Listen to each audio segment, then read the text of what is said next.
be live. Production, cue the music. Mouthpiece included. Neon, Deon, Lance Primetime Recruit. That's our topic today.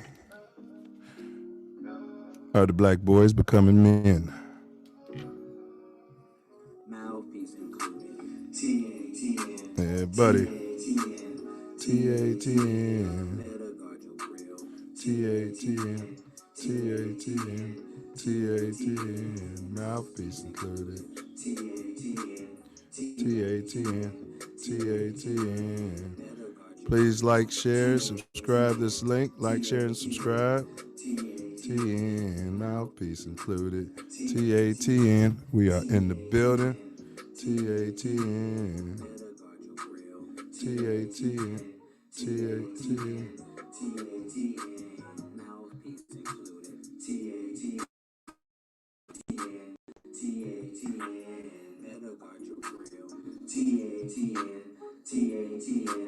TATN. Copyright disclaimer under Section 107 of the Copyright Act 1976. Allowance is made for fair use for purposes such as criticism, comment, news reporting, scholarship, and research. Fair use is a use permitted by copyright statute that might otherwise be infringing. Nonprofit, educational, or personal use tips the balance in favor of fair use. TATN. TATN. TATN. TATN. TATN. We'll be starting shortly. Share this link. Who are the guys that are the best in the world and make the rest of the team look like a gaggle of girls? Okay, I'm in my local house, and this happened. I don't go to church, and I know God understands. I can Man, where do they keep the honey around here? Of the Bears. Excuse me, you know where the honey is? Who are the guys that are the best in the world and make the rest of the team look like Oh, a gaggle of cheese, girls? Al. The Bears. Who wants cheese head? I don't go to church, and I know God understands. I can stay on my couch is a fan. because God is a fan of the Bears. Who are the guys that are the best in the world and make the rest of the team look like a gaggle of girls? The Bears! I don't go to church, and I know God understands. I can stay on my couch because God is a fan of the Bears. Who are the guys that are the best in the world and make the rest of the team look like...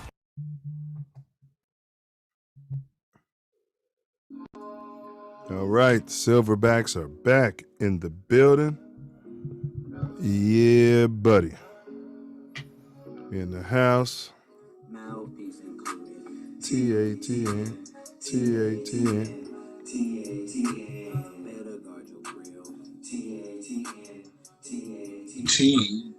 What it do? What it do, foo? What it is, what a TI is, what's going on. Happy Thursday. Yeah, bro. Free everything. We still here, huh? Yeah. We still trying to make it happy in the land of milk and honey. Yeah, so-called land of milk and honey. Hey, you get all your Christmas shopping done, bro? Yeah, I'm gonna start on 26. Catch all those deals. Yeah. I mean, we got enough stuff. Got plenty of stuff. I hear you, man. Got little Goose taken care of, and everybody else got enough stuff, man. I'm not asking for any Christmas present. Man. I won't be offended or, hurt if I don't get anything from anybody in the family, wife, mother, cousins. I'll tell you what, in lieu of flowers and stuff, the family is requesting you can simply hit the Cash App or get me a Visa prepaid gift card. Okay, this sounds like a plan. In lieu of stuff, huh, bro? In lieu of stuff. Having a little Christmas Eve shindig mañana. for the family tradition, and not going to the overseer's plantation tomorrow. They sent out a message to us, field hands, that it's mandatory that we come to work tomorrow. Can't call in or do a no-show, or our employment is under review. Yeah, mandatory. That sounds like slavery. Yeah. My review will start tomorrow. I hear you, bro. Hey, you got anything to say before we jump this off? Man, I've been so busy, being busy. Man, just ain't had time to, let thoughts matriculate through my head the last couple of days, working on the station. But hey, it's the holiday season. Make sure that you extend all the love you can to all that want to receive love and reciprocate it in kind to you, to your loved one, to the world in general. I went just this past Monday to a homeless shelter on the west side. Me and the sponsor of our hoodies, Love the Kid Foundation, and donated some clothing to this woman's shelter, and they also needed some, some items for the kids. So we took books and toys, clothing, and things just to help them make it through the holidays. So, The funny thing is, as you get older, you do realize that the gift is in the giving. Absolutely. It goes back to what you said. You already got enough stuff, That's love, though, bro. That's love, man. So myself and the Love the Kids Foundation to the Primo Center for Women and Children on the west side of, and donated some things. They had an event. The Love the Children group had an event about a few weeks ago where they collected toys and donations to help this women's shelter just in time for holiday seasons. Shout out to them, and spread a little love, and give. It's better to give than to receive, always. Facts. And you get a tax break sometimes. We had a cat on the show yesterday. He's going to appear on the Self Love Show next week. We're doing Prison and Slavery. And he was saying how, when he was in those shelters or the foster care system, it could be pretty bad, but he did acknowledge that there were good people and angels within the program, man, that saved him pretty much. You know what I mean? So, like, when you do little acts of kindness like that or big acts, it does affect them so that they ain't running around in the world pistol whipping people at 14. Yeah.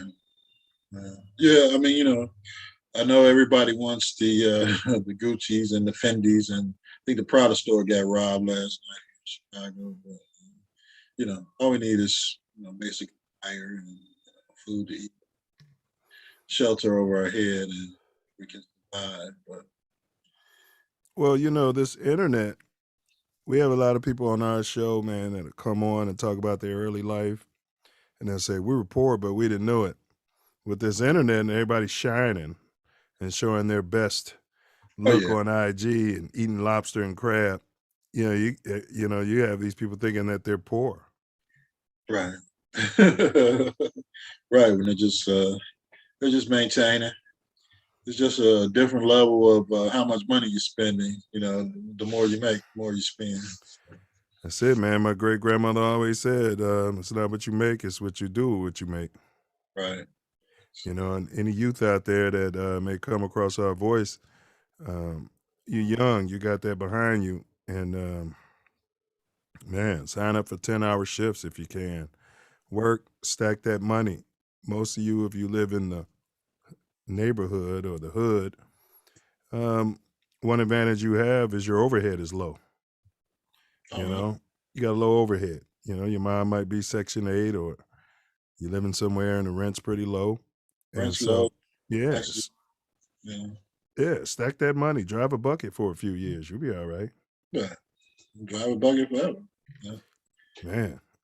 Man, you can get to where you need to go. And one time when you really want to floss, you can just call an Uber or something or rent a car. Yeah. Yeah. But it's just the mentality of the world we live in. Everybody wants a foreign peace. And, Yeah, and they want it that's now. You go to those countries and they're going to call you an N-word too, whether you're wearing the Gucci or Prada or not. right. When you got these, anybody driving a Jeep in Chicago, 6 or V8 engine is Oh, yeah. At $4 a gallon, it's $5 here. Right. So, what are you gonna do with that Jeep that you just hijacked and carjacked? It's ridiculous. Hey, Man, well said, bro. Well said. So, today's show, for those who might not know, we're going to give you a breakdown. We always start out with our weekly hot topics, and then we jump into how about those Bears. Then we cover is it still just in time. I got a disturbing text from a football fan. We'll get into that. And then quarterback of the week, we got some Teddy B news. And then how about those Bulls? And then, of course, after that, we jump on to topic, which is essentially primetime recruiting. Have blacks awoken? So that's what we're talking about today. Last week we covered Bo Knows sexual assault. That was the sexual assault scandal at University of Michigan. The late Dr. I think it's Robert Anderson. He had over 1,200 counts. So I totally suggest you guys go back. We unpacked a lot of information, gave some details last week, broke some things down. So enough of that, man. We're going to jump right into the hot topics. Teddy B, your boy Teddy B got injured, bro. What's up with that? took a tough fall. I told you. I couldn't. Man, that really limits my quarterback of the week choices to not many.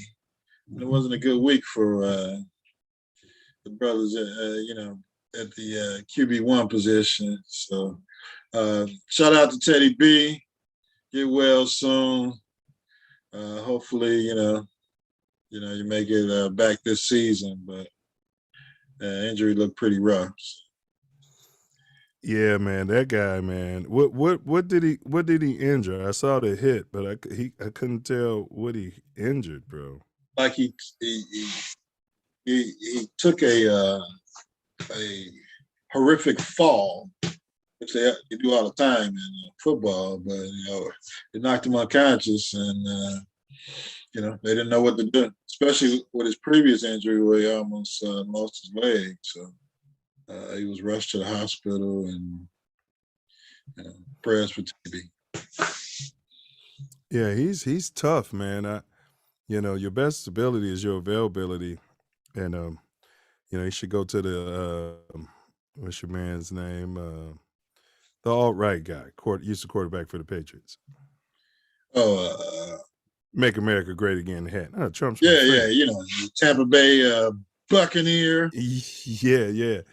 Take a page out of his book. That guy, man, Brady. He slides. The players like Brady. The Brady bunch. The players like 6 yards away from him. He's sliding. Yeah, he's definitely into self-preservation. But on the other hand, he's got multiple rings, so there's really nothing for him to prove. And in those situations, he doesn't want to be touched or hit, so he slides. If in the event he would have to run, but the majority of their offense is built around not touching the Brady bunch. So, he really doesn't have those problems. Now Teddy B is on the other side of his career. He's trying to reach out and get that first ring. He's trying to get to the playoffs, first of all. Yeah. You know, so you got to go all out, as they say, to win. He doesn't have the option of sliding all the time. Yeah, it looked like it might have been like a third and something, because otherwise it made no sense. Yeah. Because he got broke the F up. Yeah, well, that's the NFL, baby. What's that? Tecmo Bowl down. 15-yard penalty for giving him the business. Man.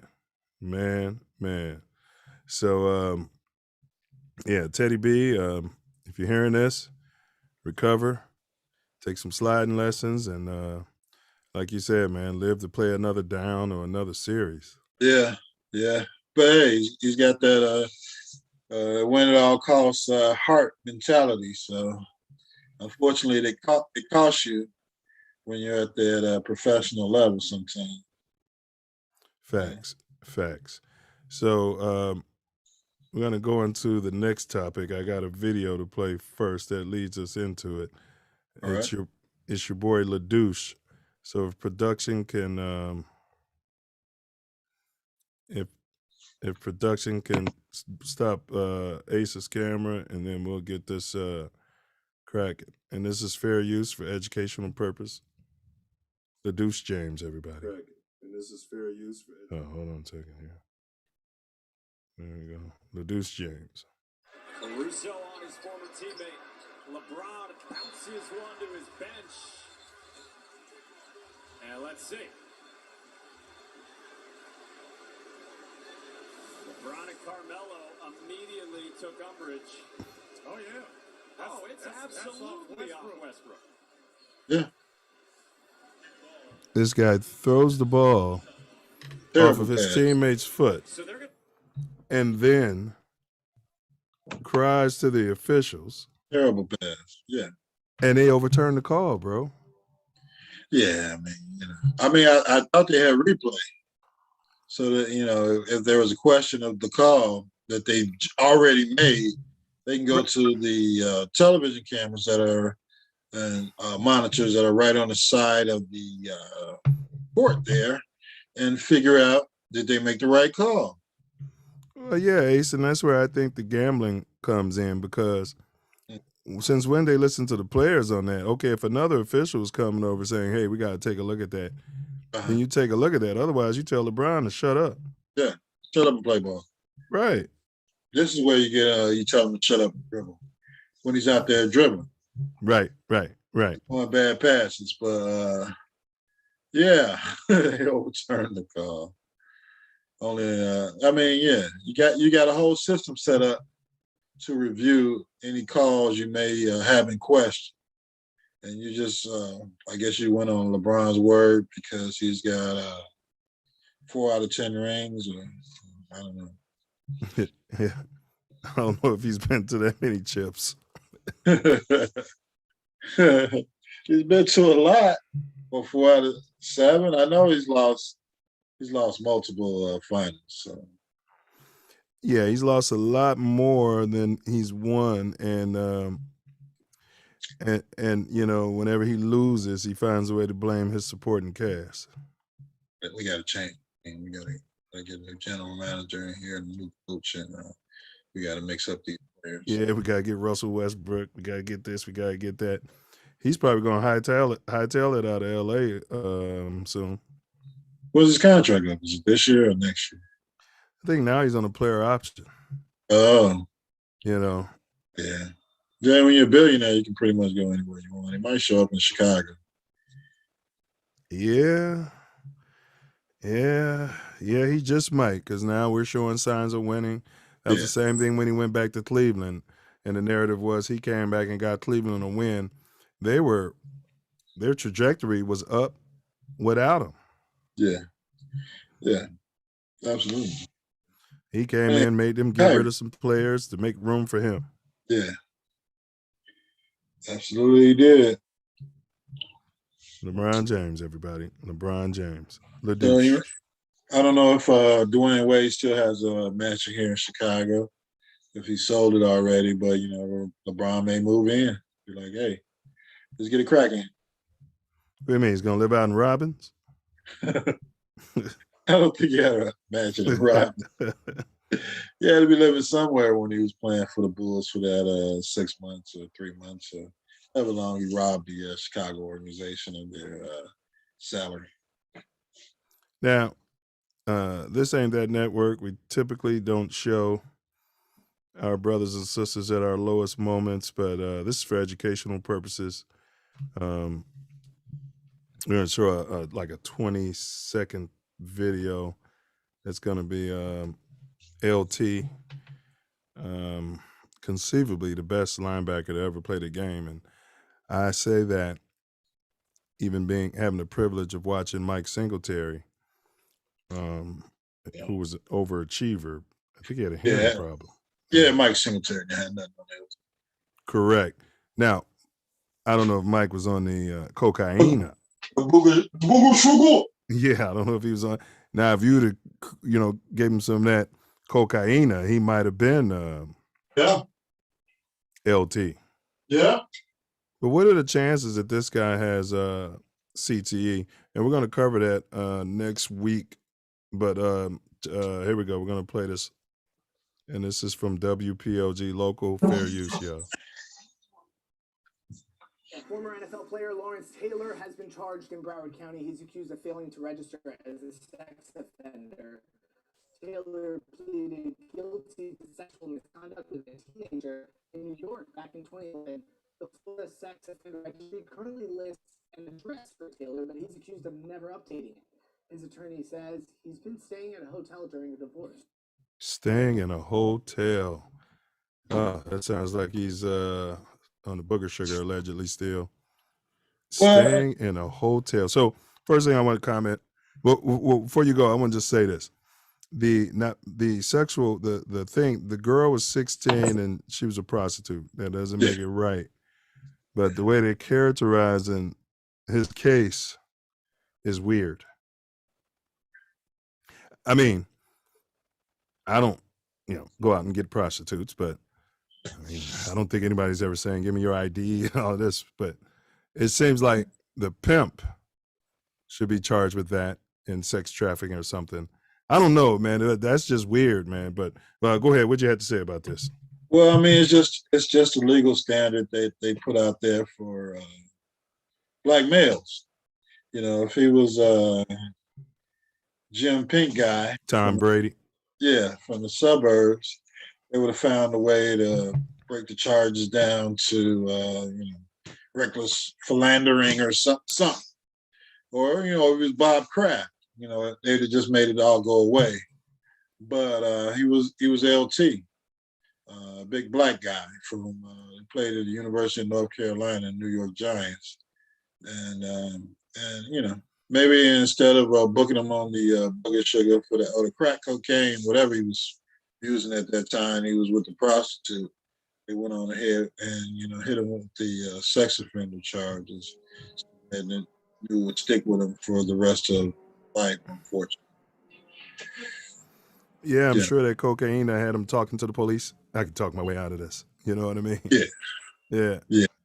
Yeah, but it's the way the law is set up. I mean, if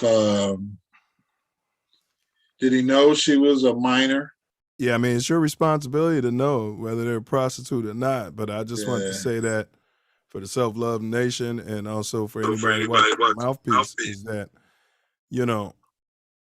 it's not like he was dating her or something of that nature. Is what I'm saying. Yeah. Most times you're driving down the street or on your cocaine route, jumping from motel to motel, and and there's a girl there. You know what I mean? And I guess you assume she's over 18. Yeah. And plus he's high. So she might have been talking to him. They might have been friends that night. To charge him as a sex offender. And make him register state to state. So, it seems like he should be on the child predator prostitute list, and you send out an alert to all young prostitutes that, watch this guy. Well, I mean, there are many sex offenders that played in the National Football League, but I don't really. Yeah, You got You got the one that was raping, assaulting the old ladies. Remember his dad played in the league too. Kellen Winslow. Yep, Junior though caught the case. Yeah. Yeah, and then you had the guy who Big Ben Roethlisberger. Yeah, Roethlisberger. Raplesberger. Then you got the Sharper guy who was Darren Sharper. Yeah, raping women. So. He didn't take the plea and then got 100 years. Wow, pretty. I mean, I'm exaggerating on the 100, but he pretty much got life. Yeah. I think they offered him a plea of like 10 years or something. He probably would have been out in 4 or 5, maybe 6. I didn't do it. Yeah, he had the fancy lawyers. And we can get you out of that. And they were just milking him for all the money. Yeah, give me the cash and we'll get you out. Oh, damn, it didn't work. Yeah, we're gonna charge your account. Remember that paper you signed, that power of attorney over your bank account? Yeah, we're gonna just money right on that. Well, remember all those papers you signed? One of those papers was power of attorney giving us, that's how that goes. The ones you were signing when we were talking to you, the whole, bro, every time I'm signing papers, the person I'm signing papers with is yapping, as I'm reading the terms. Right. They should give me a quiet space. You know what I mean? Because they're like, oh, yeah, that's saying. Yep, that's just saying this. And did you get your Christmas shopping done? How's everything? Yeah, and you're reading. Who talks to you when you're reading? Yeah. When I just got the new van, the guy, the finance guy at the dealership was like, yeah. I'm like, hey. He was probably coked up. But go ahead, bro. Go ahead.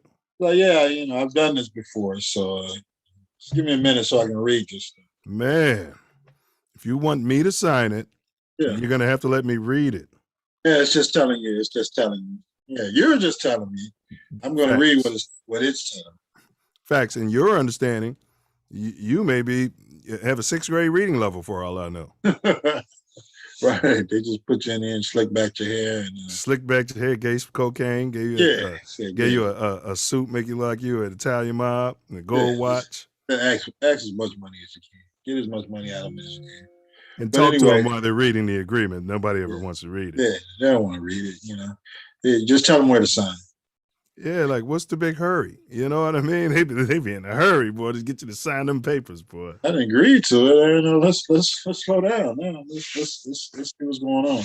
The more I think about it, Ace, I'm gonna start telling those people, because it's funny you mentioned I'm in the market for a car. I totaled my other one, and I'm gonna tell those guys, I'm gonna take these papers home, have my attorney look them over.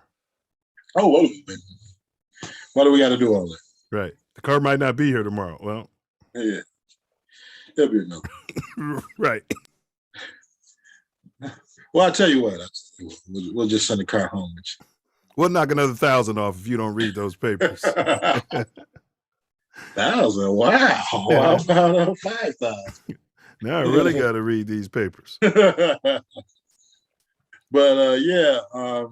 as far as LT's case, though, he stated that he had been living with his wife, and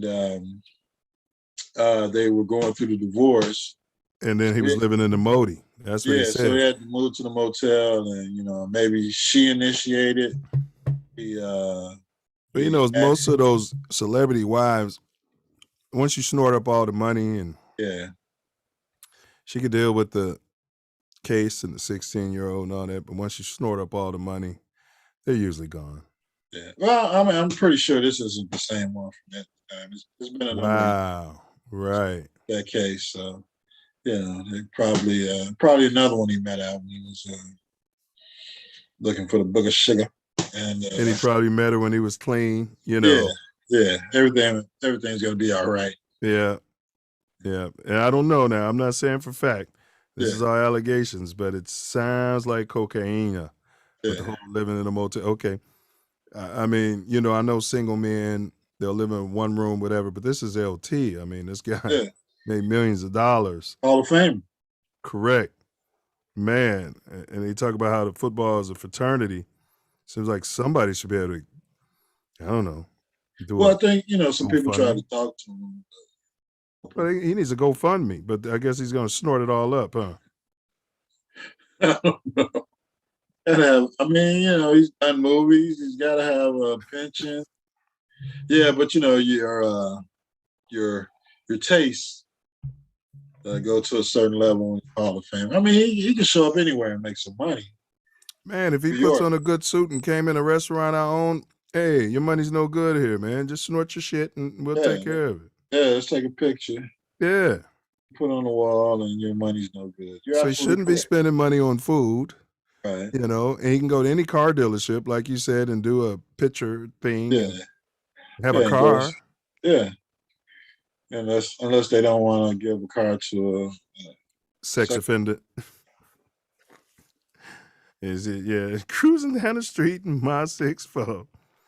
Hey, but LT, you're a legend. You're a king. You know what I mean? And I pray that it's not the cocaine.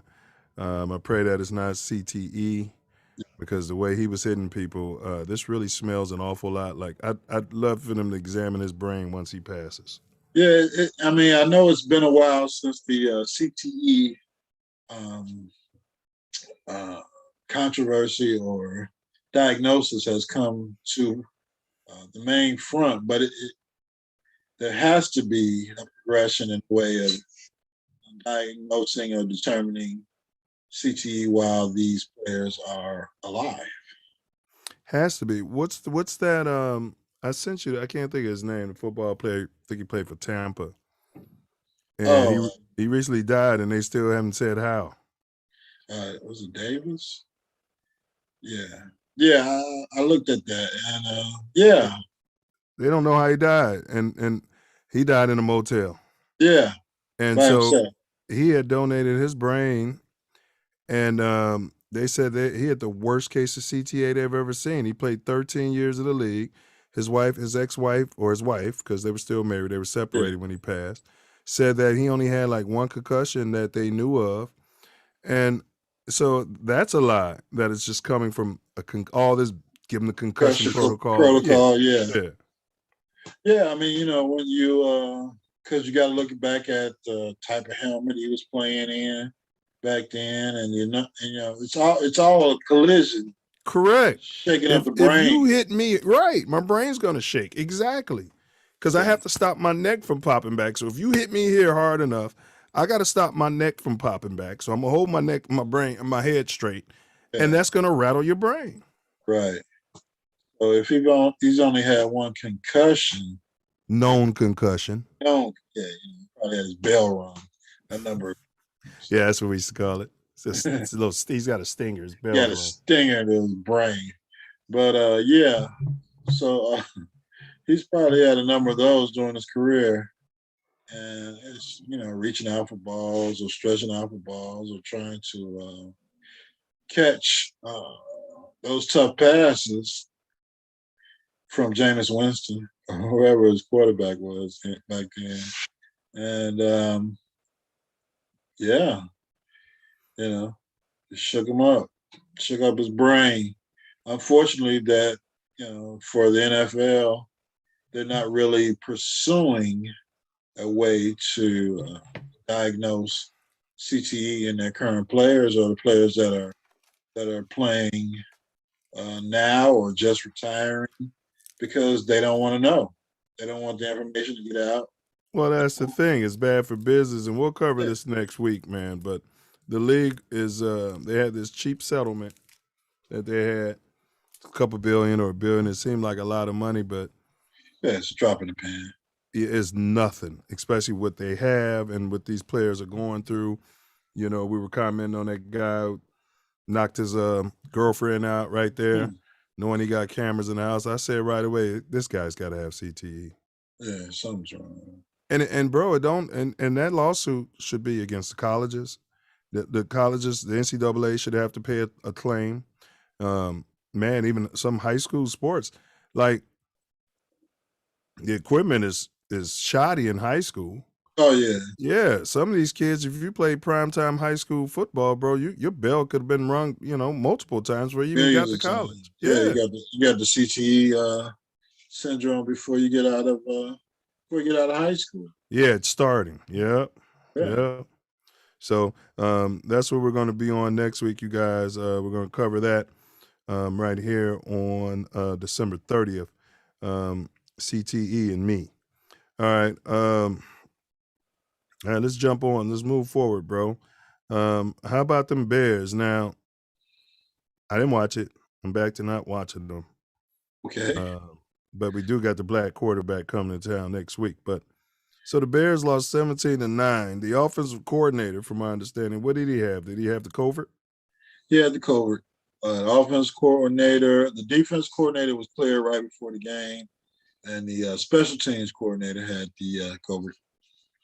So is that why we only scored 9 points? Because the N-word was back to calling plays again? The N-word was back to calling plays, and he went for it on every fourth down. So, I was at SoFi. We were doing COVID, Peter Pandemic covert testing, and I test myself every day. I've been negative, but the thing, that's what the fans was telling me, man. There was some Seahawks fans there, and I had my Bears hoodie on, yeah. and they were just ragging on Nagy, man, and knowledgeable football fans. And that's what they said. Like, if that guy would have kicked some field goals, y'all would have won. Yeah. Yeah, they were in the red zone like 4 times and went for it and, didn't make it all those times. And they got a touchdown at the end of the game that there was zeros on the clock. So if he would have kicked maybe 3 field goals. And why does he always want to go for it on fourth down and his offense sucks? And his defense is great. He's an opposite guy. He has the mentality that the defense will hold up. Well, I don't know where he got that from in this game, where they got the whole secondary was out for the game. The whole secondary was on COVID protocol for the game. Yeah. The guys that came up from the backup guys and the 2 guys they brought up from the practice squad were better than their starters, I heard. Man, they played a great game. So you wonder why were they on the practice squad and you got these bums out there. But go ahead, bro. Yeah, they had it's coaching. This Graham Jr. guy they drafted in the 6th round. Yeah. Yeah, like 2 or 3 pass breakups. Yeah. I mean, he was playing well. I mean, they did give up a couple of touchdowns on, a couple of miscommunications, but these guys haven't played all year. Right, they haven't been on the field. So, the job of the head coach is to put the team in the best position to win. And, the field goals would have done it. I tell you what, Buddy Ryan, he would have walked down there to him multiple times. How many times do you think Buddy Ryan would have punched Nagy? I already choked him after the 4th down attempt. He'd been coming in during the press conference. We got to look at our Y's. He'd been coming in. Let me at him. Yeah, they were. That was a controversy in the preceding game when they were ahead against the Fudge Packers. And can you say Fudge Packers? Yeah, you can say Fudge Packers. Yeah, they were ahead against the Fudge Packers, and they asked Nagy at halftime, what he thought about this game, and he was like, "Oh yeah, I'm having a great time. This is fun." Wait, he said that after the loss? No, he said that at halftime when they were leading, and then he just didn't go into halftime and make any adjustments. And the Packers came and fudge packed the Bears for the second half for 28-3, and my sentiment after this game in Minnesota, well, not against Minnesota, he should have been fired that night. On the spot, yeah. Yeah. But, at least, come out Monday and release it to the public. I know the coaches are under COVID protocol. But because how do we know he's not point shaving at this point? He knows he's probably never get another NFL head coaching job. How do we know he's not stuffing his pockets in a city like Chicago that's crawling with La Cosa Nostra that we don't talk about? Yeah. And he almost, if they would have kicked the extra point at the end of the game that the officials didn't let them kick, that would have changed That would change a lot because I think the spread at the beginning of the game was 7.5. And it was 17-9. So they didn't let them kick it because they scored at 0. Right? No, they didn't let him kick it. The officials didn't let him kick it. Right, because there was no time. It was no time on the clock, right? Yeah. Yeah, they don't let you kick that. Yeah. Now, if they were down 1 point, obviously they let them kick it. Yeah. Yeah. But if we would have kicked a couple field goals, they would have covered the spread. So now these field goals you're talking about, are they chip shots? What are they? Would they have been 40-yarders? There would have been a couple chip shots, I believe. You got to take the chip shots. Maybe chip shots are 40 yards. You got a kicker that's money from 45 in. Yeah. So yeah. Anyway, it was based on him trying to run his offense again instead of running the damn football. Yeah. Justin had a rough game and a good game. Yeah. He's got to learn to hold on to that football. He's got to learn to not take sacks. But, he's a rookie under a bad coach. So I don't know what kind of coaching up he's getting from this staff here in Chicago, but it doesn't seem there's much coaching up. Yeah, they're coaching him down. Yeah. They're coaching him down. So I think that's the problem. So that's why I would have fired him that day. But you got all his underlings would have taken over for the rest of the season. Half dozen. What do you want to do? Yeah, I mean, and then one thing about not ever bringing your kicker out when you need the kicker, he's so out of rhythm. Yeah. You know what I mean? Especially in Soldier Field, let that guy kick, man. Yeah. It's the black and blue division. And that was just what I was about to mention. It's a division game. So points are at a premium. And Minnesota did not want to win this game. I think the quarterback had like 90 yards passing. Is that Minnesota, they fired their coach in the middle of the season? Or no, is he still there? No, he's still the coach. The coach. His job is on the line. Yeah. But they play the Bears twice, so that, that'd be 2 wins. And they got a couple of tough games in between this game. On Monday night, they played the Bears in the final game of the season. But the guys are playing hard. It's just that, they're. So we're 4-10. What do you think we'd be if Mac hadn't gotten hurt? 5-9. So you think that's a 1 game? Yeah. I mean, it's hard to say because he makes plays, man. Yeah, but you got the worst offense in the NFL, and you haven't got any turnovers. Is that what they are statistically? Yeah. Well, I mean, but Mac, he'll put pressure and that can help create. He's a beast, bro. He's a player of the year type. Yeah, but we got a player of the year type on the Bears. We got Robert Quinn. He's got 15 sacks, and he's in line to eclipse Richard Dent's record. I thought it was Mark Gastineau. Oh, that's right. They let Dent. No, oh, you mean Dent's Bear record? Okay, yeah. Bear record, 17.5. So wow. He's averaging a sack every game, man. A sack and a half, a sack or 2. And, so I think, but still, if you had Mac on the other side, man, I'd say 2. I'd say 2. I'd say right now they'd probably have 6-9. Wait, they're 4-10, 6-8. Yeah. Yeah, but your offense sucks. You can't get. They go between the 20s. They kill them between the 20s, but when you get to the red zone, it's like, man, it's terrible. Yeah, Coach N-Word, when you have a subpar offense, take all the points you can get. All right, don't use reverse psychology and outthink yourself. You're what we call a smart dummy. Yeah. We need all the points we can get because Brett Favre get the ball. Aaron Rodgers is going to keep putting up points, so we knew we had to keep scoring. No, put the points up that you got coming to you. You're a defensive-based organization. Run the damn football. Can we say run the damn ball? Run the damn ball. But I mean, he's not part of the organization. Organization he came from really wasn't interested in running the ball. True. And the Bears got caught up in all that modern day NFL nonsense. That height. Yeah, he's gonna come here. We're gonna be scoring 35 points a game, whatever. And still losing. Right. Yeah. I don't care how many points you score if you're losing. All right. Quarterback of the week. Well, we can't give it to the rookie. We can't give it to Bridgewater.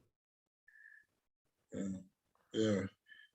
Everybody lost. I mean, Russ. Yeah, but anybody play good? You had the black guy here in L.A.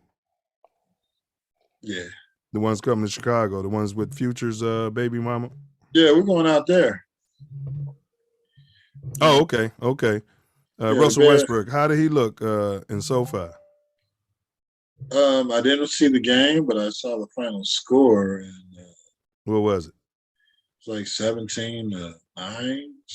It was similar to the damn Bears game. Wow. 17-10. 17-10. So, I mean, he's not having a good season. Yeah, that's what the Hawks fans was telling me. But he's making $30 million. So, And he's sleeping with Future's baby mama. Yeah. So you're making $30 million. I mean, he's got a studs at wide receiver and Metcalf and Lockett, but whatever reason they're not clicking out. Who are the other black quarterbacks that are starting? Yeah, Kyler Murray lost. What was their score? I'll look it up. I have to look that up. They lost to the Lions. The Lions got a W? Yeah, he had a terrible game. It wasn't a good week. No, it wasn't. Well, we got to pick somebody. Yeah, we might have to give it to the kid.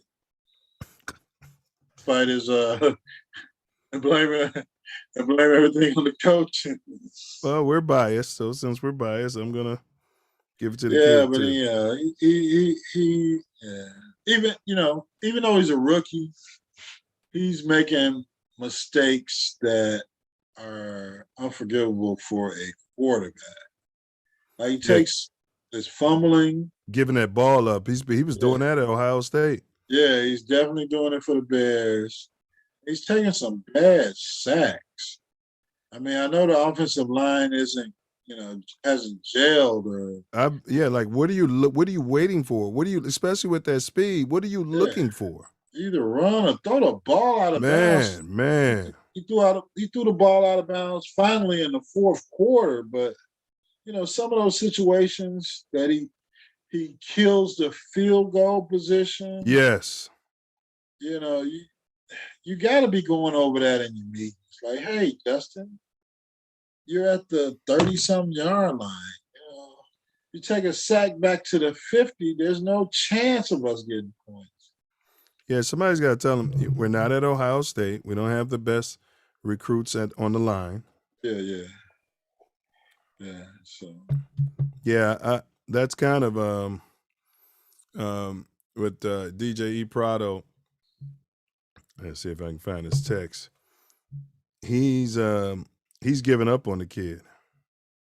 Nah, you get another coaching staff. I mean, they've got pieces to excel as a team, but you got to get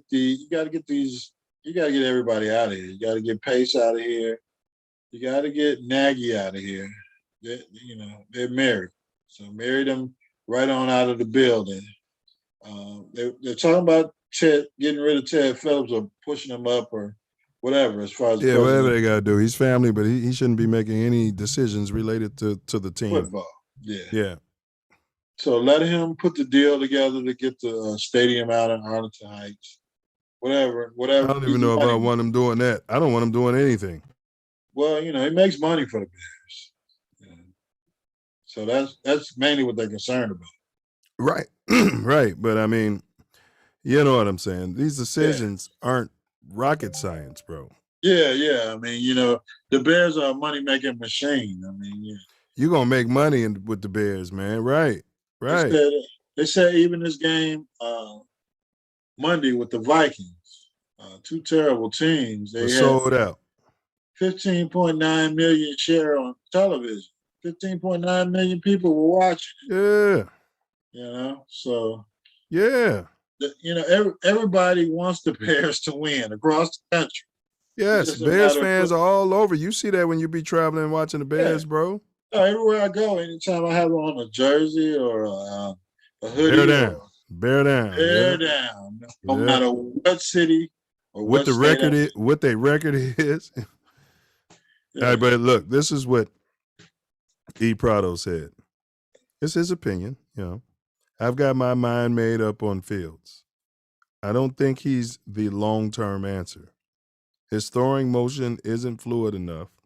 He sails regular throws all the time. And he's horrible with touch in regards to short passes. I don't like him long-term. I root for him, but he's not the answer. I said I disagree. I mean, well, that's your opinion, but how can you come to that opinion after one a rookie year, man, with a terrible coach? Bro, Troy Aikman was 1-15 and had a good coach. But go ahead. Right. I mean, you bring in the different coaching, different personnel. Yes. And because stop giving up all your draft picks for bums. Yeah, see, that's what we're having. We're thin because they just give up draft picks for bums. Right, because we don't have a number one draft pick to 2023 because of pace. But you got to get the kid a chance. I mean, he's athletic.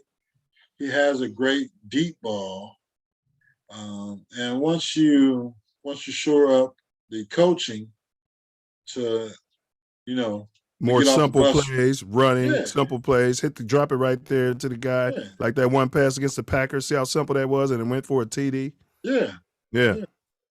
More of those. Something that he's not, you're looking for a 5 or 7 step drop for a guy with a bad offensive line and, a slow release. Yeah. So, his release can be sped up. The offense can be simplified. If he was, if he's in Belichick's system, he'd probably be going to the Super Bowl. Yeah, I do get the sense though that his clock in his head, or because I watch quarterbacks, bro. I didn't play at any level. I played street ball, but you have a sense. I don't think his peripheral vision is very good. They need to test that. You know how, man, you be thinking, oh, Brady's about to get knocked out, and he just lays down. Yeah. Fields would be back there for 12 seconds and get hit by somebody and be like surprised that the guy was there. Yeah. He's fast, but he's not elusive.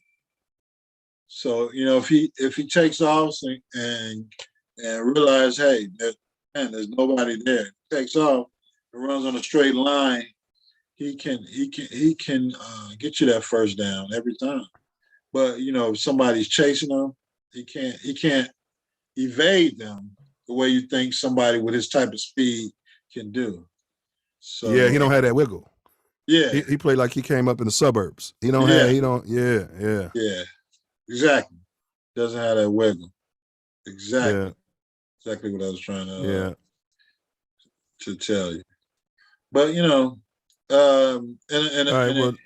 a certain system, he can succeed, I believe. Well, we gave him our quarterback of the week, so there's that. Well, I mean, he's quarterback of the week. So yeah. I mean, as far as numbers wise, besides the fumble and the sacks he took, he was a quarterback of the week for me. Let me see what the stats was. Justin Fields' stats against the Vikings. Go ahead, though, bro. Yeah, I mean, it's all based on the system, and the system that he's in has been proven to fail for the last 4 years. You got a coach that doesn't want to simplify the offense, who has 5 tight ends, but, every play he wants to go 3-4 wide to the wide receivers that he doesn't trust. So, well, let's go through this. He's quarterback of the week from what you said. This guy was, when it all ended, He was at a 67% completion percentage. I'll take that. What is Prado talking about? He threw for 285 yards. He had 1 touchdown, no interceptions, and a 96.6 rating. That was against the Vikings. Yeah. Against the Pack, he started good, but tailed off in that second half. 54.5 completion percentage, 224 yards, 2 TDs, 2 interceptions, 71 rating. The Ravens, he dropped an egg, laid an egg, 36.4 completion percentage, 79 yards. What the hell happened? He got hurt or something? Yeah. Coach. I mean, it's coaching. They you know, the Ravens rush. You know, they rush the pass. You got to throw these screen passes. You got to do play action. Yeah. This idiot we got a coach doesn't like either one of them.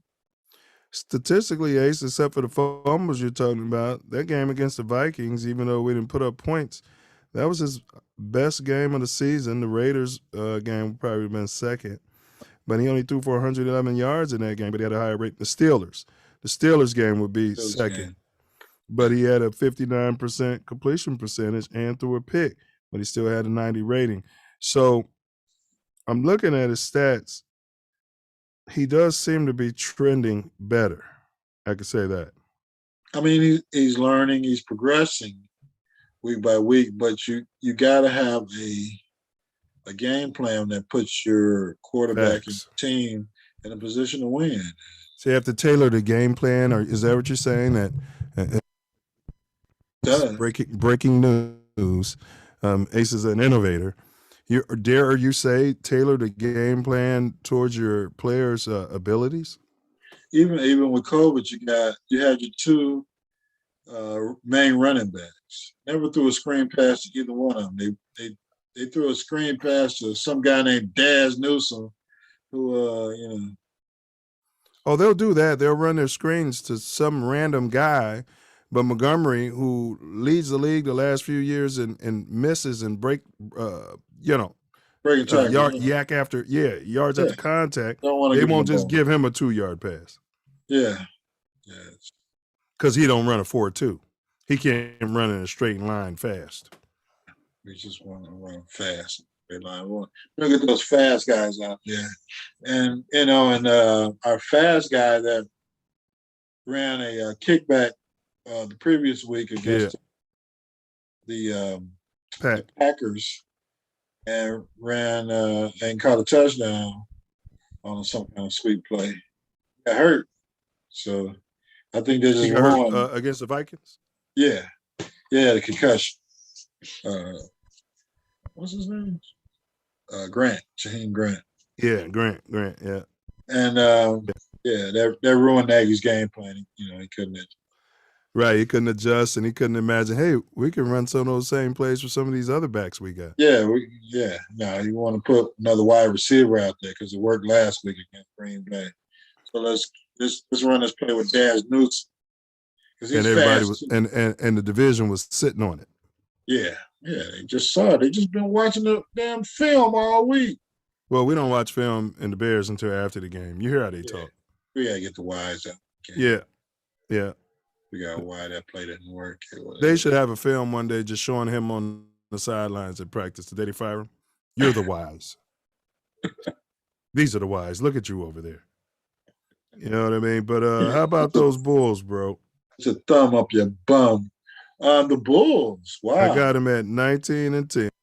Yeah. A game and a half behind Jersey. My chord's playing out. They're a game and a half behind New Jersey at 19-10. And let's see here. So what you got? What you got? Bulls. What a comeback after COVID. I know they played tonight. I don't have the stats on tonight. I think they were playing the Mavs. But LeBron came to town and took an L. Then Houston came to town and got mollywopped by the Bulls. Hey, we swept the Lakers. Go ahead, though. Yeah. So even with Levine out, the Bulls came back strong after the COVID fiasco that they're facing. The game, I think last night, again tonight, last night against Toronto was canceled because Toronto had a COVID outbreak. But hey, the Bulls are playing well. They're playing well together. Okay, well, if Levine didn't play today, bro, and then I used to have this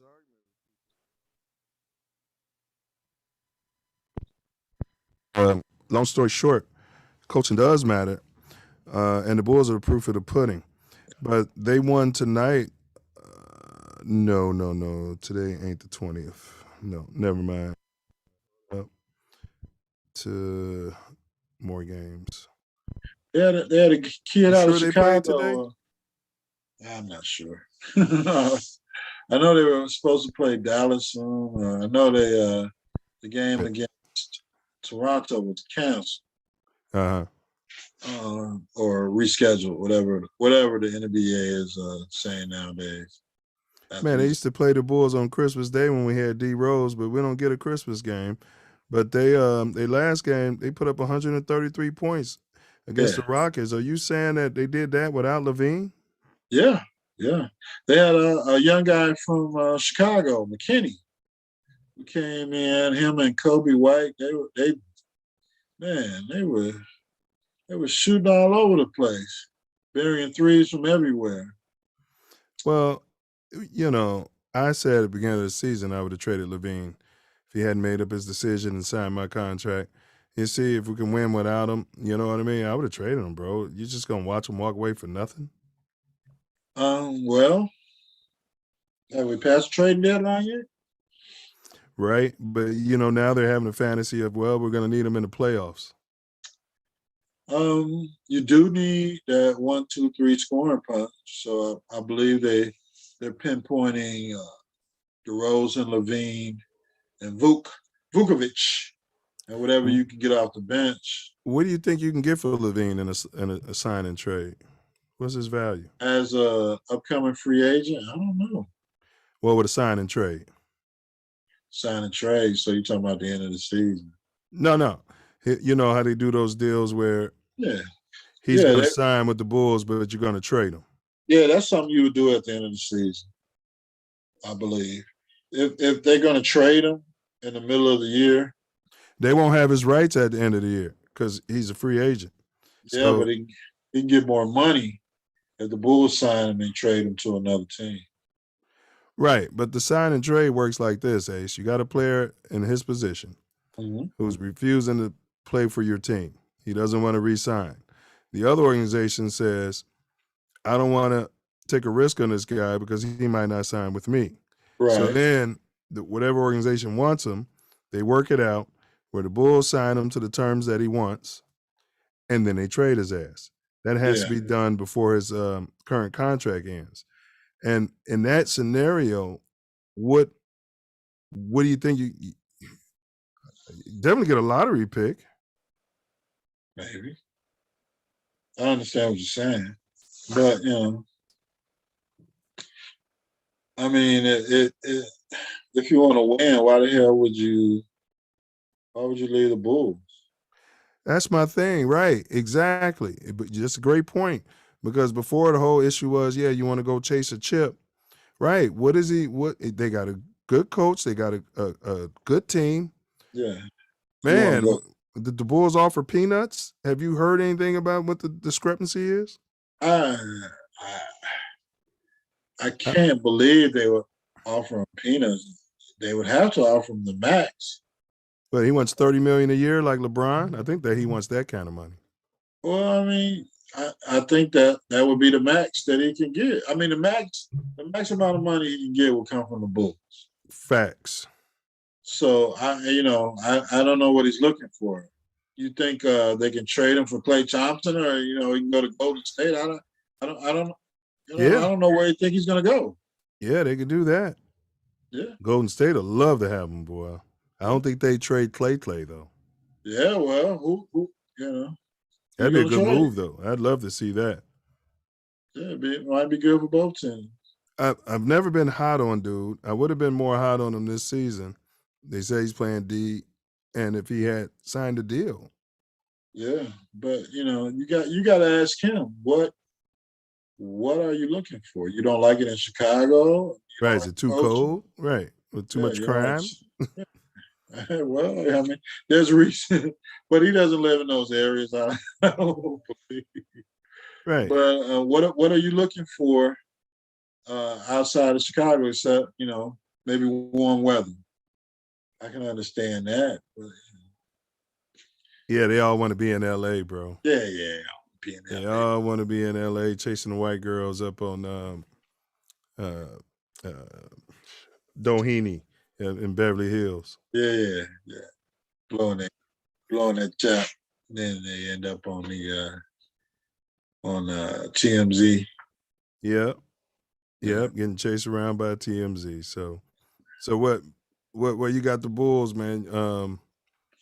Updated prediction. How far are they going? Well, depends on how far the NBA season is going. And what the league is planning on doing. Are you going back into the bubble? Because the COVID is running rampant. It's got to be coming from the. It's got to be coming from the champs. Or Yeah, and a hot topic we forgot, man. Kyrie, bro. They now all of a sudden he can play in the road game. So what has changed? Like seriously, they were trying to desperation. punk that man. Yep, he'll take the shot. Desperation. But they're in first place. But it's getting close to playoff time, and they're gonna need him on the road in them games. Yeah, it is desperation. I mean, because besides needing him for the playoffs, you're looking at losing players every week to the COVID. And even bringing them back, he still had to go to the COVID protocol because he hasn't played, so that he got to be tested. But it's desperation. It's like the Bulls were down there, signing guys off the street, off the G League, to fill out their roster to play. They just picked up some guy from the Lakers. It's like that movie, The Boy in the Plastic Bubble. I think at this point, each team should have their own bubble, quarantine their players, mandatory, for all their game, for the whole season. When they go on the road, you take a private jet, and then you get into your road bubble. In other words, these they're not going to be able to see their families really, or their families can be in the same situation, flying with them on a jet. You know what I mean? In the bubble. Yeah. I mean, it's the only way you're going to be COVID free, bro. It's some of the things that the Players Association agreed to, as far as not having guests on the road, and some of the COVID protocols. But it's still out there. I mean, these are young guys, 19, 20. Yeah, they are partying. They're athletes. They are partying. They are doing their thing. And you're going to run into people who aren't concerned about being safe, or protected, or or who they commiserate with. So it's going to happen. And then that teammate spreads to the next teammate. They're practicing and rubbing up against each other every day. I don't know what the answer is to it for the NBA or the NFL. Man, they gotta let these people play, man. COVID or no COVID. That's what they're gonna do. That's what they're gonna do. They're just gonna keep testing and let them play. And then what you can do, if your concern is the players are spreading COVID to the fans, then you could put, like hockey, a glass bubble around the stadium. You know what I mean? To prevent the COVID from spreading. But that's not what these leagues are concerned about. They're concerned about play stoppage, and where they're not getting paid for the TV contracts, where the fans aren't coming to the stadium buying hot dogs and right. So just let them play. Let them play and put that glass partition up, like when you walk into a store and they got the glass, COVID glass. Yeah, they don't want to do that in the NBA. You know, you can't sell you $2,000 or $5,000 seat. Yeah, those courtside seats. Yep. Yeah. Yeah. Put you behind over gap glass. So it's all about a money chase right now for the Yep. majority of the leagues. Just heard that the NHL is not letting the players go over to play in the Olympic game because of COVID. Yeah. Basically, they don't want the players going over there being exposed to. I don't think they have that. Well, if you got them under contract, I mean, some of these players are from Canada and other countries. Boy, this is getting weird. Boy, the legalities is getting weird. Yeah. So, I mean, we'll see what happens. But I mean, you got all this Megatron variant coming, and yeah, wherever that was created at and sent over here. Thank God I learned the Greek alphabet in college. But here we go, bro. Let's get on topic. Primetime recruiting. So we're talking about his recruit. He's got the number one recruit, Travis Hunter. This guy plays both sides of the ball. He was raised in, he's a Florida cat, Ace. Oh, okay. Yeah. He moved to Georgia his 9th grade year. After his 8th grade year, his family wanted to get him out of the ghetto. But they, according to him, they moved him to another ghetto. So yeah. I think his mom might have been chasing, the vitamin D, but it's all allegedly. Yeah, it's all allegedly. But they moved him to Georgia, and he was able to shine. But what's to know about Coach Deon for some of these young cats who don't know just who Primetime is, bro? Primetime is a Hall of Famer from the University, Florida State University. Yeah. He played multiple teams, getting NFL championships. Punt return, kick return in college. Yeah. I was watching one show that's talking about, Deon was out there 5 downs a game, offense, defense, special teams.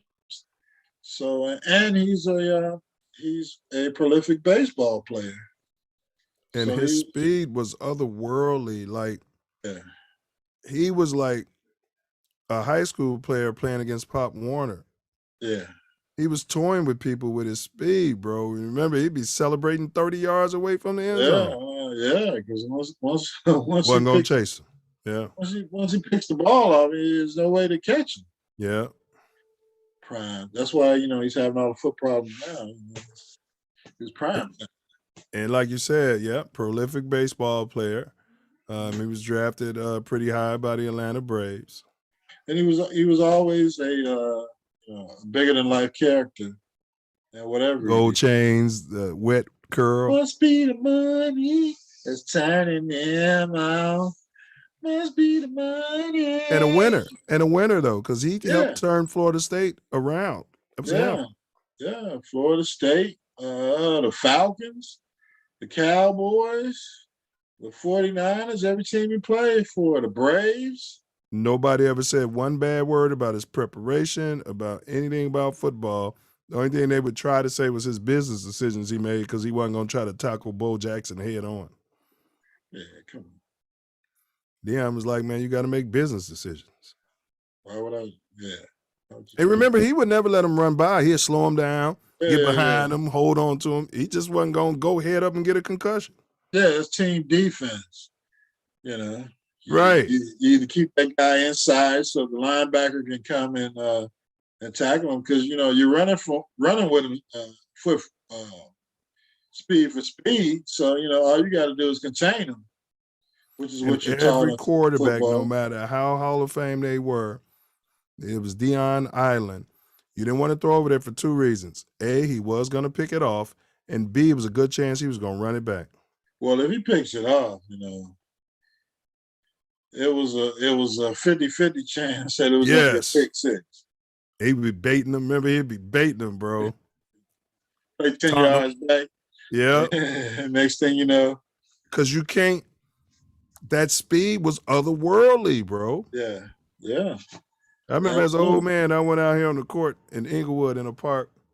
I could barely get passes off. I don't know if the kids because I'm slower, but I couldn't calculate how fast they were moving. You know what I'm saying? Yeah. Yeah. My wife's nephew was here. We was at Little T's game the other day. Yeah. And he's the one that's one of the top offensive linemen in the country. Okay. So I'm thinking like, hey, back when I was in my 20s, I don't care how tall and big you were, I could ball against you. Correct. Yeah. But this guy, man, he's 6'7", 315 pounds, man. He was moving like lightning against me, hitting shots. And yeah, anytime I'm trying to go this way, that way to defend him, man, I was just getting knocked around. So. Yeah, he can get whatever he wanted. Yeah. So, I mean, I knew it was over a few years ago, but wow. It's like, man, when I get you on this golf course, boy. Yeah. Get you in some grappling. I mess you up. Yeah, but you got to realize what time it is. But back to topic. I mean, prime time. There was nothing you can do against him. I mean, baseball.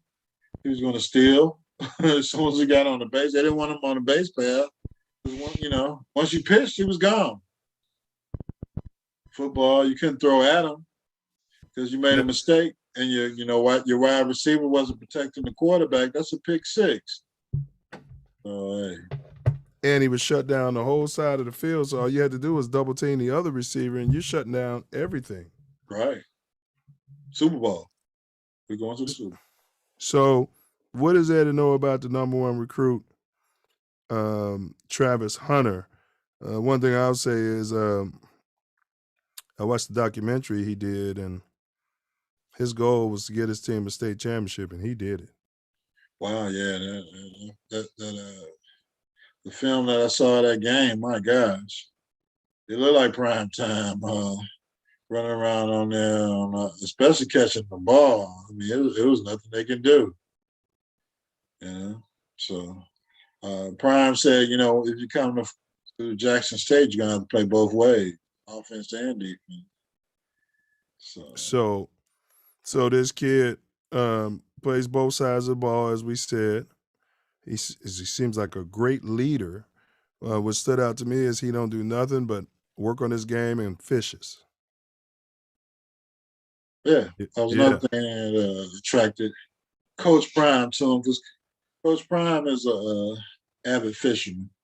So, all of those that are haters that are pointing to money and just saying that, he came to Jackson State because Prime paid him the most money.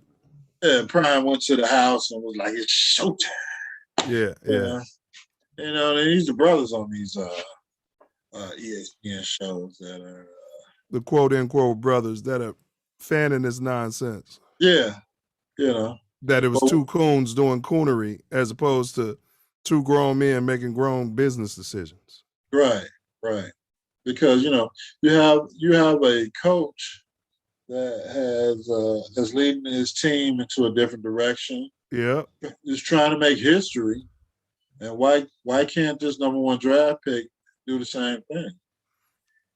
Why can't he do for Jackson State what Deon did for Florida State? Absolutely. And it's ironic that he nabbed him from up under Florida State. Right. And, oh boy, they had some of the Florida State alumni burning and Deon Sanders. Are you serious? Yeah. See, and that'll just show you, for any of you black players out there, that'll show you why you need to go to a black school. Right. Now, this guy was the best player in the history of your school. And, you got his jersey, encased in glass. And just because he takes a recruit from your school. He got you your first chip. Yeah. And he didn't take the recruit. The recruit made his own business decision. Right. Right. And Florida State is moving in the wrong direction. Right. Yeah. So, you know, So Ace, they're if Tom Brady did the same thing, you think they'd be burning his jerseys in Michigan? absolutely, man.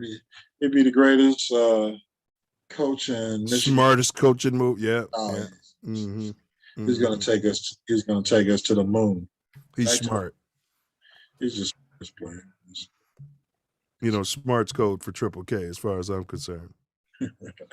Yeah, I'd be hearing them when I was working out Yeah. way in the San Fernando Valley. That's how those racist white boys used to talk. You know, and then anybody who's darker than them ain't smart. It's Trump was using it a lot. He's smart. You know, that's their little code. mm-hmm. Got big So, time. what do we know about Jackson State? Any great players come out of there? I can think of one. Well, of course. I mean, we have the greatest running back in the history of I'm the a correct. Bears. Greatest football player in the history of football. But go ahead. All right. There's a walking paper. Yeah. Remember, he used to block. He played every get down. You know. Quarterback. I mean, you know. Yeah. Yeah. I mean, you know, some people want to go the Gale Sayers route. It was a little bit before our time, just a little bit. But, you know, Walter Payton, yeah. So, came out of Jackson State. But Jackson State, could they play in the franchise, what they call that, the bowl series? PWI series. Yeah. They're working on it. They're working on it. As of right now, probably not, because major recruits feel that they won't get the exposure. They'll lose money, and That's white people talk. Yeah. It's not a benefit for them to go to these schools. But they were 13-1. So is it like in the city where you go from the blue division after you have a great year and the next year you get bumped up? Is it like it should be like that in the NCAA? Well, start knocking some of those bum teams out of it. Well, I mean, it's the conference you're in. Like we, you know, in the city here, we have the Jackie Robinson division is the best division in baseball. Big ups, high school teams. But when you get to the state playoffs, you know, all these teams have been training all year, got the best of facilities, got the best of fields, and you know, they got their own officials that do the games. So they won't come to the city to play. So, you know, these kids can, you know, show what they got, or, you know, even just, you know, steel sharpen steel. So they won't come to the city and play any games. You got to always go out to their fields. You always have to. Well, Travis Hunter is used to that because he said in high school, once they got good, those teams were just straight canceling the games. Bro, man, my school wasn't that great. The next year they went downstate, but man, we played everybody, man. We didn't just quit. Our coach didn't just be like, oh, we got Simeon, we're not going to play them. Yeah, well, it's still like that to this day in the city of Chicago. You know? Right. Even on the little league level, once they find out your team is good or can beat their team, they don't play. They will send a text or a message the day before the game that you scheduled 2 or 3 months ago and said, you know, the kids got the flu. Wow. They're sick. So I mean, yeah. Bro, day. I would have been. It didn't matter. I wanted to play the games. Yeah. Can you get better if you don't play the games? But and you want to think that it's not the decision of the families or the kids that play the games, but maybe it's just, you know, the coach trying to protect their reputation. But, you know, I mean, I'm sure some of those family members or dads have some kind of input into the boosters and playing in the city. You know, even when my older son Joe was playing for Jackie Robinson. We would play games, and these kids would come out with their matching uniforms and hats and All the bags top and of the line jackets, gear. Yeah. all at the top of the line. Yeah. And we would beat the brakes off their team. I used to love when I saw a cat like that at MP. And I was like, he can't play. Pristine Jordan 1s, like those ain't even scuffed up. Yeah. And then, after beating up on their team, the parents be like, "Well, wow, how much are you paying for your team? Because we're paying like $2,000, $2,500 a year. Oh yeah, playing like we're getting it done for $3,500. Right. We're paying $125. Right. What? Those kids can really play. Like, yeah. The equipment you can get the best golf clubs in the world. If you suck, you suck. Yeah. But in the suburbs, a lot of times it's about selling that program and selling that organization to the parents, and then the next generation of kids and their neighbor. And so you got all these kids coming in paying $2,000-$3,000, and it keeps the whole organization going and pays the coaches. Yeah, that's what it's doing. Stuffing pockets is a money grab. Yeah. So this kid committed to FSU, and this is what you're saying the coonery is on the major networks, because this ain't that network. Yeah. But he later changed his mind. We kind of talked about some reasons why. But do you know any official reason that he gave why? Because I couldn't find it.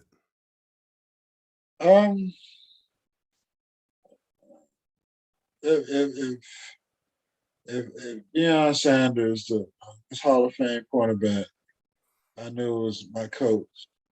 It was going to be my coach, and came into my house, and talked to me and talked to my family, and it was something I believed in, and something I vibed on, because and you got the transfer portal, so the coonery they talking about is Prime is going to leave because the PWIs are coming to call, but he went to Jackson State to change things. Correct. We did a show on that. So right. So for them to suggest that Ohio State's going to call him and he's going to leave, that's just a lie. Yeah, but you gotta hurt his narrative in some form or fashion. Yeah. And that's the only thing they got is that he's going to leave, which is what the white boys do. Yeah, you can say that about any damn coach. Yeah, but that's what the white coaches do. Oh, absolutely. Once the bigger offer comes, they don't. You look at the guy at Notre Dame. All them cats we had at Illinois turned the program around, had it on a trajectory. Lou Henson didn't, but all the football coaches, Mike White, all of them. Yeah. You got this the Brian Kelly at Notre Dame. Got they offered him a lot more money and recruiting those guys down at LSU and the southern states. And what did he do? He left in the middle of the damn season before the bowl game. And we had two basketball coaches that one got us to a chip. One of them went to Kansas. Remember? Bill Self. Recruited all those players. And as soon as he got a more prestigious job, gone. I wouldn't have left. I'm biased because I'm from Illinois, but I don't care about the history of Kansas. Yeah. But that's where the Illini, whatever they're paying you, will match it. Yeah, and I mean, he would have got the chip in Illinois. I guess he just wanted to go to Kansas. I don't know. I mean, I can understand if you're going to UCLA or USC. Yeah, but maybe somewhere in Miami, because your family might want to, Kansas from Illinois. Right. But maybe it was a different bag. Kansas has been probably doing things for years. I mean, they did get Danny Manning. Did he get a chip? Did he get a chip at Kansas? Self? Yeah, he did. He got one. But you can't say he wouldn't have got it at U of I, right? No, he would have with those players he had. And they was gonna keep coming. Yeah. He'd still be there recruiting studs. So I think he gave a good reason. It was the magic of prime time coming in there. Yeah. And he worked that magic. He said, man, I went to Florida State. They racist. And Prime said he got along with the mother. So he talked to the mother, and she's, they're good people. He told the media the day before, we're going to rock the world tomorrow. Nobody believed him. And the day before yeah. He got along with the mother, and he got along with the player. Like you said, I'm a Hall of Fame cornerback. I could have played wide receiver, but why? And nobody was questioning those kids who decided to go to Duke. Duke wasn't a big program back in the day. No. So now that Travis Hunter is going there, he's going to, just by him being there, it's going to help Deon recruit. Oh, absolutely. Absolutely. You got to have kids that want to, follow in the footsteps of the number one player in the country. Even if they're not 5-star, you're going to get some 4 stars. Bro, Benji Wilson, rest his soul, had gone to Chicago State and hadn't gotten murdered, obviously. Nick Anderson would have been there. All those players that went to U of I, Kendall Gill, all of them would have been at Chicago State, bro. Yeah. Just like Ray Meyer was getting those kids to DePaul. The Terry Cummins and the Mark Aguirres of the world, what? They were all buddies, or they all knew of each other or played against each other in summer leagues. And none of those kids were going to DePaul for the prestigious academics. No. Yeah, absolutely not. Right. Drugs and, the kids that got DePaul to that level of greatness. No, of course not. But, hey, all it takes is a phone call or a text or, an email, and, he'll get his 4, the guys he went to camps with and the guys that are, the edge of what school they want to go to, and just talk to them like, hey, we can be great at Jackson. We can rock the world, like Prime said. So, well, prediction. How far will Travis Hunter take Jackson State University? Let's say if he stays, I don't think he'll even be there 3 years, but I'm feeling 2. But let's just say if he stays 3 years, because he's a winner. One thing, I love this kid. Yeah. When he talks about his work ethic and all of that, he's not going to have any off the field issues, knock on wood. So prediction. Because they were 13-1, like last year, I think they said Prime was. How far will this kid take JSU, bro? Well, I mean, you're Are they definitely going to get to a championship bowl series? Go ahead, bro. You got to be looking at an undefeated season. So, but the question is this bowl series is predicated on these people in the little room saying that your strength of schedule is this, and because you're playing in the SWAC, your strength of schedule isn't going to be up to par with these PWI teams or Power 5 or whatever the hell they want to use as a. But those big schools will never schedule him. So when Notre Dame was independent, they weren't having those issues. So, that's where the old boy system comes in. Yeah. Absolutely. Yeah. And the point that he's, he persuaded this young man to come to Jackson State, they definitely won't schedule him to play now. Just like back in the 50s and 60s and 40s, they wouldn't play against teams that had black players. We sure wouldn't. So, it's. And here it is, 2021, about to be 22, and we're having this conversation. Yeah, it's going to be the same thing. Progress, playoffs, progress. Why would we let them in the playoffs? That's for the big schools. That's for the It's for the big guys. Yeah. So that's interesting. So yeah, the only thing he could really be able to hang his hat on is probably back-to-back undefeated seasons or something like that with their schedule. Yeah. You know, Beating they the play. brakes off people. Yeah, they play on TV every week. So, bro, they say this kid can play quarterback. Yeah, I'm sure he can. But with Prime's influence and his stick-to-itiveness, I believe. They were 13-1 without him with that schedule. He's going to get some games, and all he has to do is go to the media. I mean, he's a media darling. Like, why can't I would just be I get punking these them. games? I would be punking all those coaches. Yep, and y'all scared to play me. Yep. Yeah. Hey, if we lose, we lose. Yeah. If we compete, we compete. And But they're definitely not going to come to Jackson State. He's going to be on the road. Yeah. Yeah. Unfortunately, but see, that's where one of the black coaches got to give him a shot. But what was you about to say?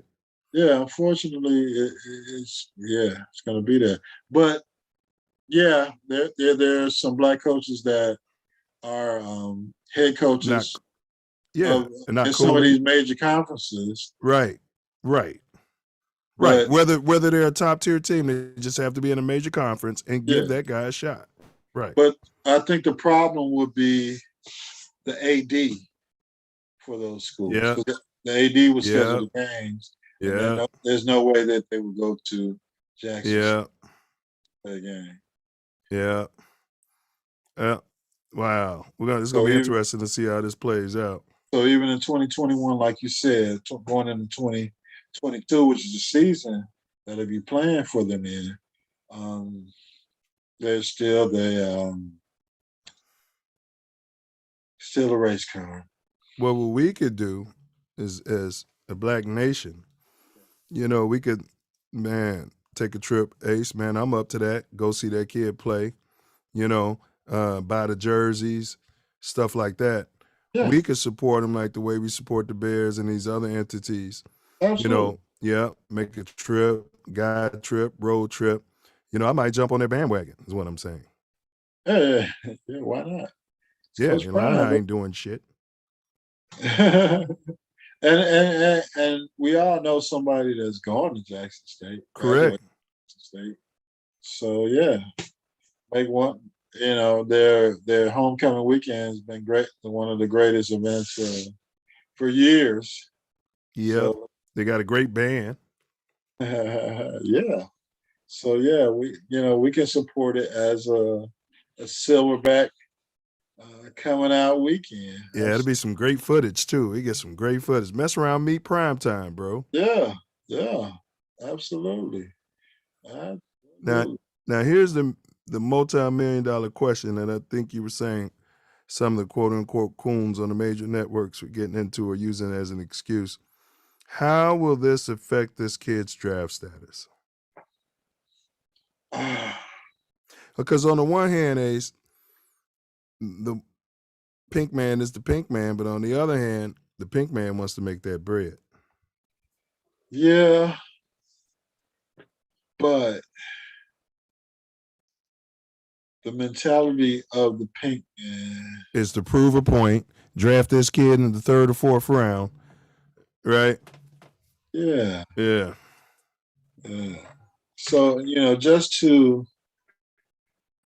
nip right any other kid, yeah.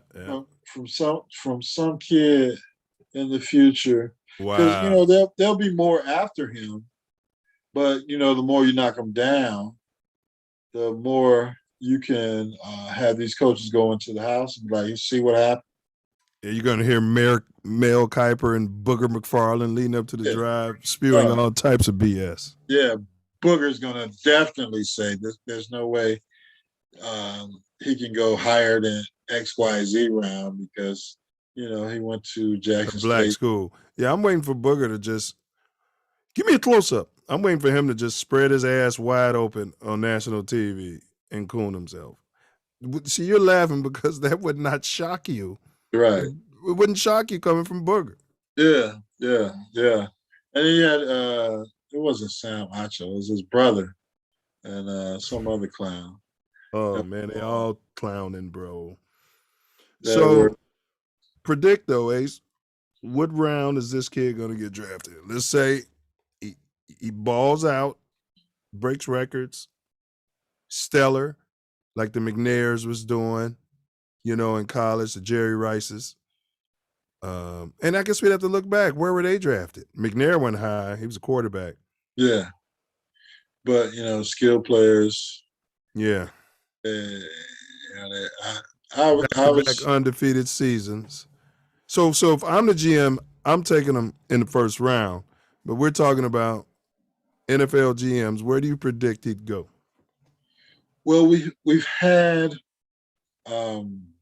players that have broken NCAA records for touchdowns and yardage, and they've ended up in the fourth round. Yeah. Fourth round, yeah. But when this kid comes to the combine and they get to squeezing his butt and they watch him run that 4.2 40 and all of that, Looking at do his those big shuttle thighs. drills. Yeah. That might bump him up. I'm gonna say, because he's playing both sides too. Are they gonna let him do that in NFL? Do you want your receiver? I do.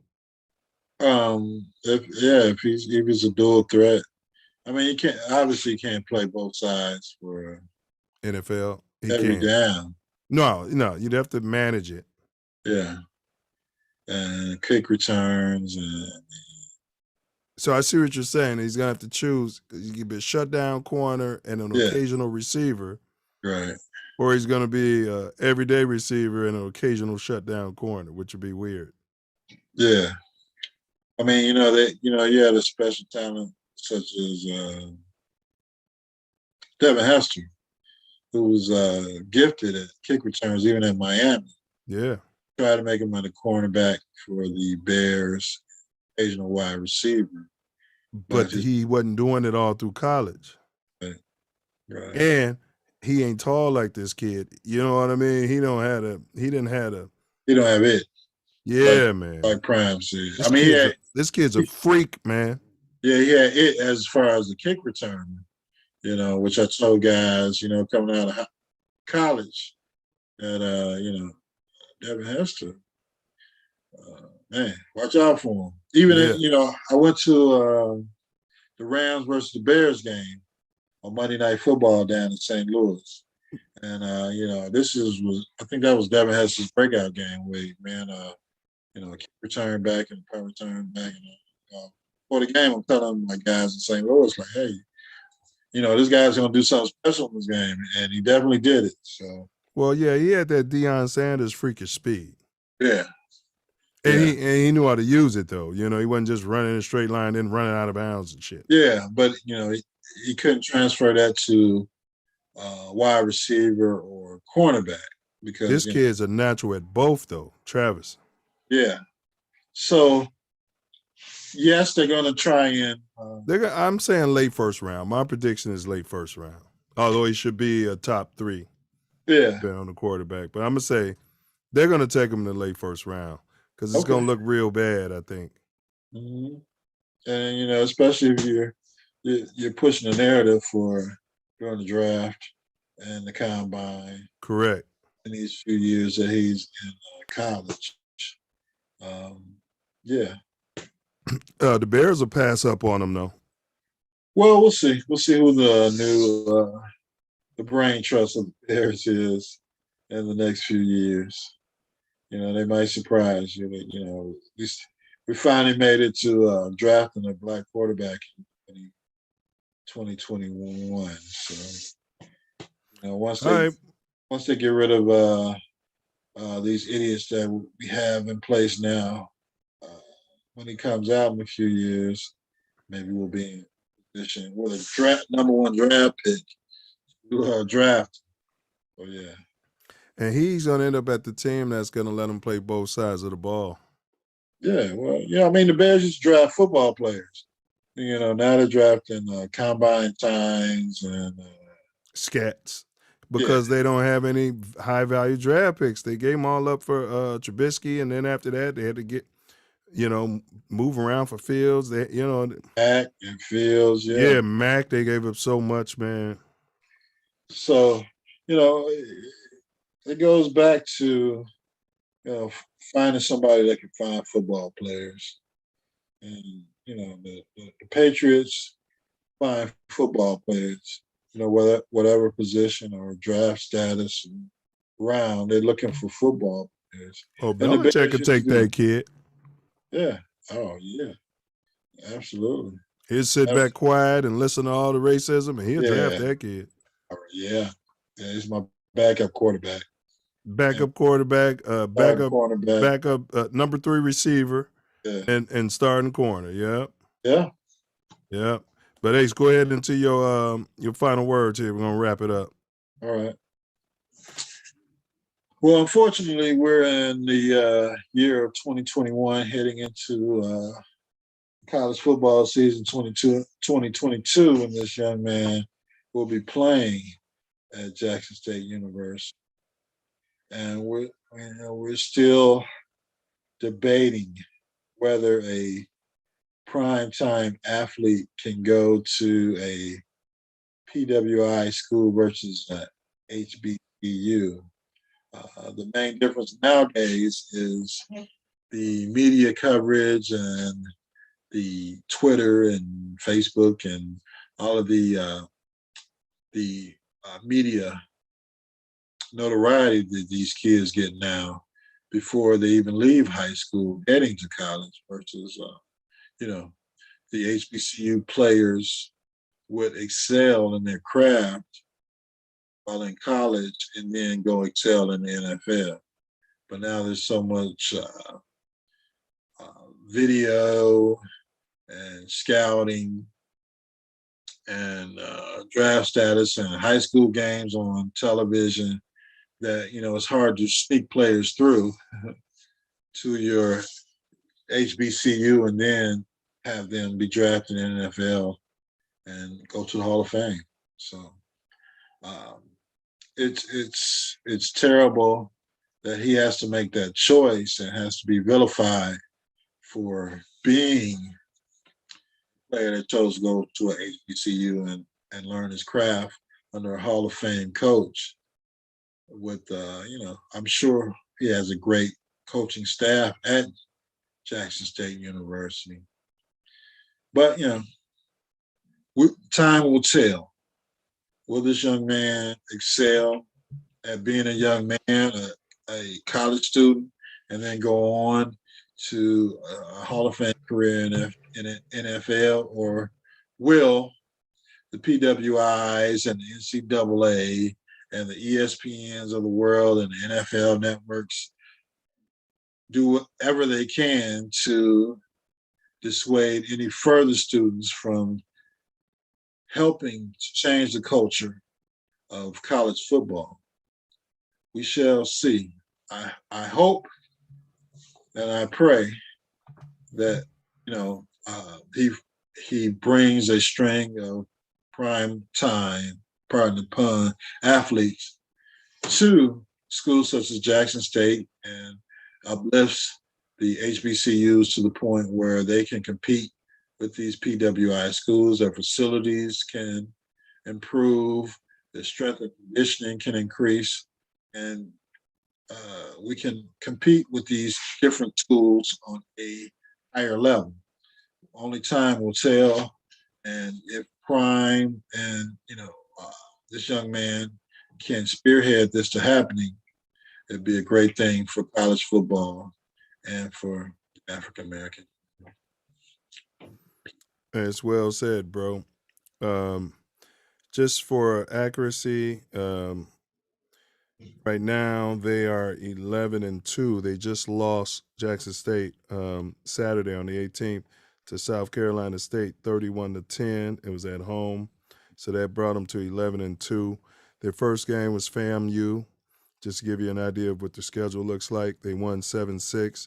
Then they played Tennessee State on my birthday, 9/11. They won 38-16. They lost to ULM. Is that Louisiana? Who is that? University of, what's UOM? Louisiana Monroe. There it is. They lost to them 12-7 on the road. Then they played Delaware. That's not a black school. No. And they won at home 24-17. AAMU, who was that? Alabama, Arkansas? I don't know. But they It's won Alabama, Arkansas agricultural. something. They won on the road there 61-15. I think AL State is Alabama State. They won that at home 28-7. And then BCU, that's Boston College, right? Nah. Boston College is BC, but it says BCU. That's got to be Boston College. We'll research it. We have to research that, but it said at home. Oh, it's probably Bethune Cook. That's exactly what it is. Thanks. Because I didn't think BCU would have come to Jackson State, but they beat them 42-16. Yeah. And then they played MVSU, and they won that 28-19 on the road. They played Texas Southern. That's where Cake went. They won 41-21 at home. And then they played Southern, where everybody from Chicago goes. There's little Chicago down there. They won on the road 21-17. And then they play ALCN. That's Alcorn. Mm-hmm. At home, they won 24-10. And then they played PV. Prairie View. Yep. And they won 27-10. And then they just lost to South Carolina State. Trying to see if they have their 2022 schedule yet. Yeah, go ahead. There was a lot of excitement around that South Carolina State game. You had a lot of alumni coming down. He's building the program one step at a time, changing the facilities, and he's trying to spread this out to other universities to help them compete with a Jackson State. We have Coach Hugh Jackson. I forgot which school he is currently coaching in, and then you have Eddie George, who lives at Tennessee State. So they're getting high profile coaches and probably better coaching staffs. It's just a matter of the money following. So the players have better facilities, better dorms, and it helps the universities as well, because most of the revenue from the sports programs always comes from the football programs. Yeah, and it seems like the NCAA. Hold on a second. Excuse me. It seems like the NCAA or somebody would be in charge of scheduling. I never liked that these people are choosing their own damn schedules and who they want to play and who they want to play. It seems anti-American. Well, it's anti-something, but yeah, the NCAA is in charge of collecting money. That's their main concern. Yeah, that's their only concern. And University of Michigan will tell you that. Yeah, they just want those 100,000 seat stadiums filled. They want the teams with following and to boost their TV ratings and the revenue from advertising to always increase. So the NCAA, that's definitely another story in a show. That might be a 2-part series as to the chicanery of that organization. Well, I looked up the 22 schedule. They only had one game, and it said Tennessee State that they got so far. It's at Jackson State on September 10th, day before my birthday. Okay. I might pin that to travel, I got you. Why not, huh? Yeah. Well, that's like I said, I think Eddie George is the coach there, so why wouldn't prime time go against his man's former NFL player to correct. And we as black men is less worried about the white people's support. I know you said it on this show before. is more about us supporting. And you know, whatever we do, the white man will follow. Yeah, man, we got the money, we got the swag. Man, if the rappers start showing up and supporting just like it was at the Falcons, that's what Deon's building. Yeah. Yeah, you know? absolutely. Hey, so y'all check us out on the Self Love Show Wednesday.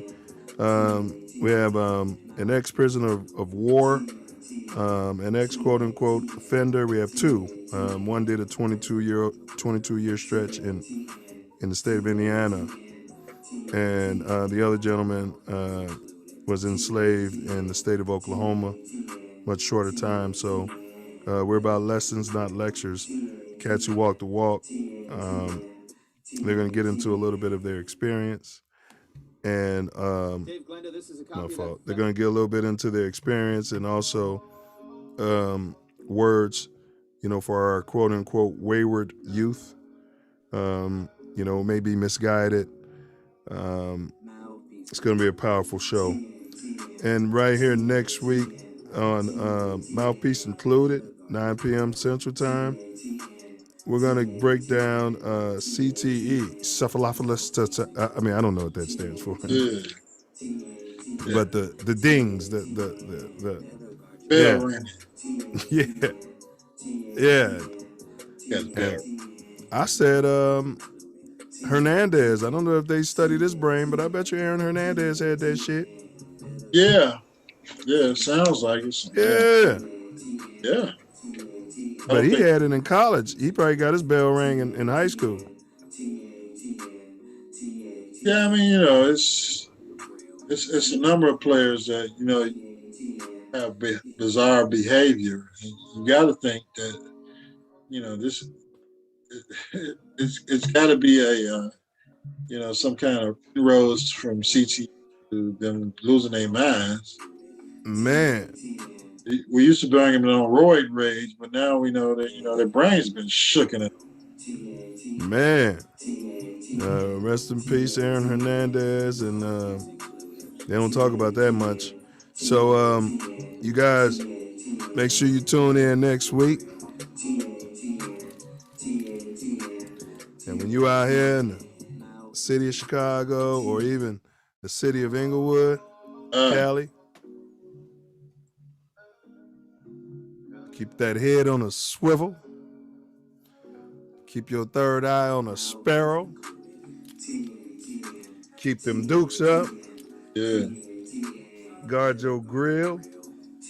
Knuckle up. Thanks for y'all support. And don't forget to bring.